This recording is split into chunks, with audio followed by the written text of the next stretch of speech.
I am taking responsibility of the real and perceived meaning of my remarks, and as a result, therefore, I have decided that with immediate effect, I am going to step down as the Vice Chair of the Council of Governors. Nyeri Governor Mutahi Kahiga has faced significant backlash following remarks he made regarding the death of former Prime Minister Raila Odinga.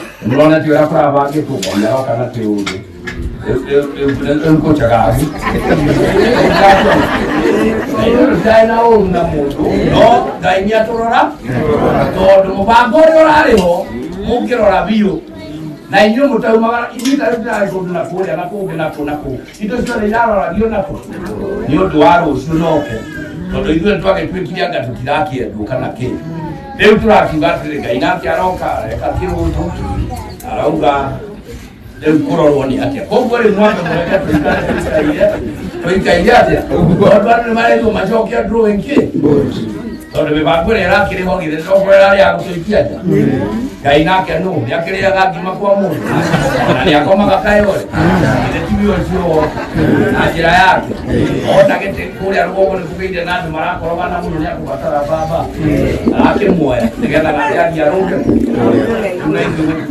During a burial ceremony in Nyeri on October 21st, 2025, Kahiga suggested that Odinga's passing was a form of divine intervention that disrupted political plans, particularly those favoring the Nyanza region. He stated, "You guys can see what had been planned, but God brought something up. Now it's total confusion. We did not harbor hate for anyone, but God came through for us." Before we dive deep, please subscribe to our channel, like this video, and turn on notifications. What is your opinion about Mutahi Kahiga's remarks about former Raila Odinga? Write in the comments section. Thank you for your support.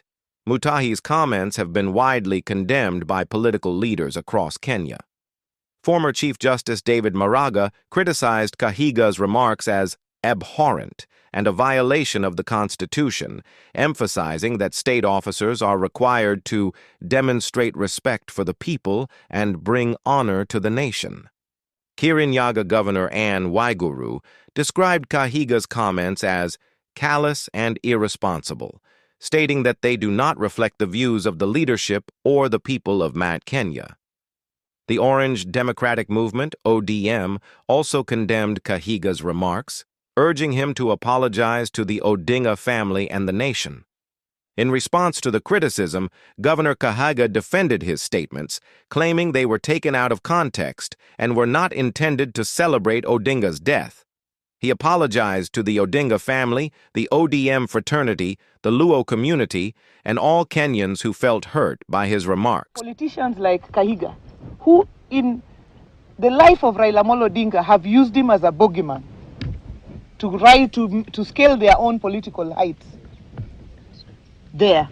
But it is shocking that they continue to make Raila a bogeyman. We therefore disassociate ourselves in total and condemn these utterances, which were untimely, reckless, and unspeakable, especially at this time of deep mourning. The Council has unanimously agreed to remove His Excellency Kahiga Mutahi from the leadership of the Council. Additionally, Kahiga resigned from his position as Vice Chairperson of the Council of Governors amid the controversy.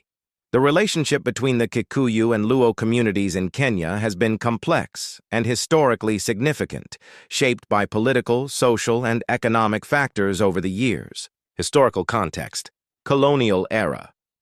During British colonial rule, both communities experienced different forms of marginalization and exploitation. The Kikuyu were primarily affected by land alienation, while the Luos faced socio-economic challenges. This created a foundation of resentment and competition, post-independence politics. After Kenya gained independence in 1963, political rivalry intensified, particularly between leaders from these communities. Jomo Kenyatta, a Kikuyu, became the first president, which led to perceptions of favoritism towards the Kikuyu community. Raila Odinga, a prominent Luo leader, emerged as a key opposition figure, further entrenching the divide. Ethnic politics. Over the decades, political allegiance has often been along ethnic lines, with both communities rallying around their respective leaders. This has led to tensions during elections, often resulting in violence and unrest, notably during the 2007-2008 post-election violence. A Kenyan who happens to be a Kikuyu, I can tell you that culturally it is repugnant for you to speak ill of people who have passed on. And as a matter of fact, if you do so, there are certain rights that you need to undertake in order to avoid curses that may befall on you. We have made it very clear that there were personal comments, and all of us have dissociated ourselves from those unfortunate, reckless, and insensitive comments, which has portrayed him as a tribalist. Like Kahiga, who in the life of Raila Odinga have used him as a bogeyman to scale their own political heights there.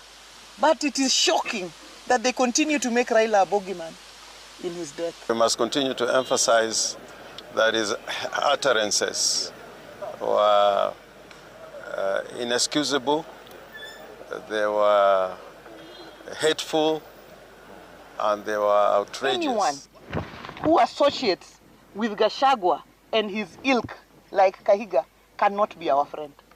The line is drawn. Any person who associates with Gachagua, Kahiga, they cannot be our friends. And as my chair has ably said, the line has been drawn.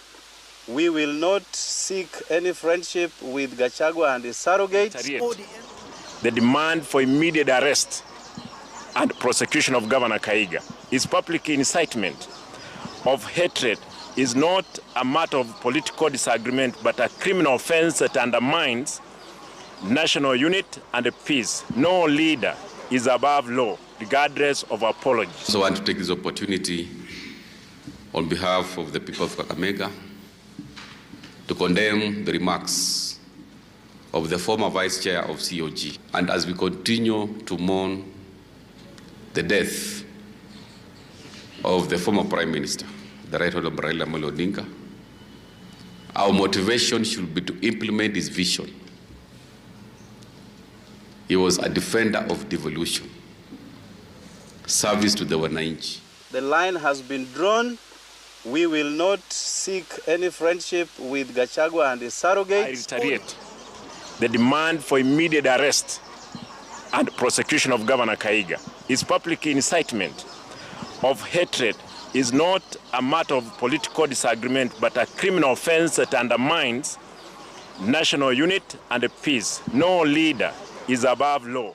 In recent years, leaders from both communities have attempted to foster unity. The Building Bridges Initiative, BBI, was one such effort aimed at addressing historical grievances and promoting inclusivity. However, political remarks or actions can still exacerbate tensions.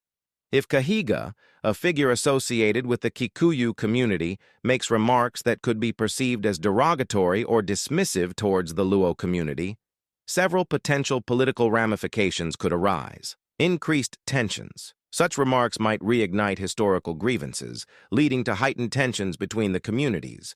This could affect local politics and stability. Impact on alliances. Political alliances may shift if leaders perceive that Kahiga's remarks undermine inter-community relations. This could lead to a realignment of support during elections. Public response. The reaction from the Luo community and its leaders could further polarize the electorate, prompting calls for solidarity against perceived Kikuyu dominance. Long-term relations.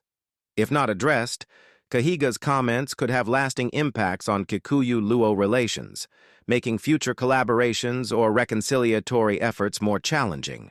The relationship between the Kikuyu and Luo communities is deeply rooted in historical context and shaped by political dynamics. Remarks by influential leaders like Kahiga can significantly impact this relationship, underscoring the need for careful dialogue and consideration of the historical context to foster unity rather than division. This is the end of our video today. Please subscribe to our channel, like this video, and turn on notifications.